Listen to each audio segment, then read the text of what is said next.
ನಾವು ಮಾಡೋ ಕರ್ಮಗಳನ್ನು ಮತ್ತೆ 3 ಪ್ರಕಾರವಾಗಿ ವಿಂಗಡಿಸಬಹುದು. ಮೊದಲನೆಯದು ವಾಚಿಕ, ಎರಡನೆಯದು ಮಾನಸಿಕ, ಮೂರನೆಯದು ದೈಹಿಕ ಅಥವಾ ಕಾಯಿಕ ಎಂದು. ಮಾನಸಿಕ ಎಂದರೆ ಮನಸ್ಸಿನಿಂದ ಮಾಡುವಂತಹ ಕರ್ಮಗಳು, ಅಂದರೆ ನಮ್ಮ ಆಲೋಚನೆಗಳು.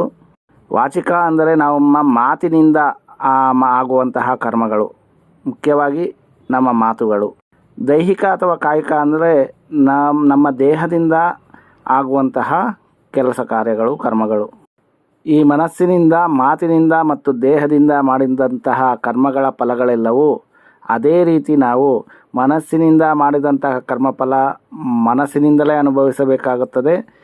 ಮಾತಿನಿಂದ ಮಾಡಿದಂತಹ ಕರ್ಮಫಲ ನಾವು ಇನ್ನೊಬ್ಬರ ಮಾತುಗಳನ್ನು ಕೇಳಿ ಅದು ತನ್ಮೂಲಕ ಅನುಭವಿಸಬೇಕಾಗುತ್ತದೆ.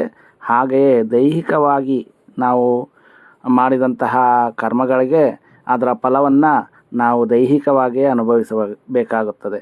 ಅದು ಒಳ್ಳೆಯದಾಗಬಹುದು, ಕೆಟ್ಟದಾಗಬಹುದು, ಪಾಪವಾಗಬಹುದು, ಪುಣ್ಯವಾಗಬಹುದು.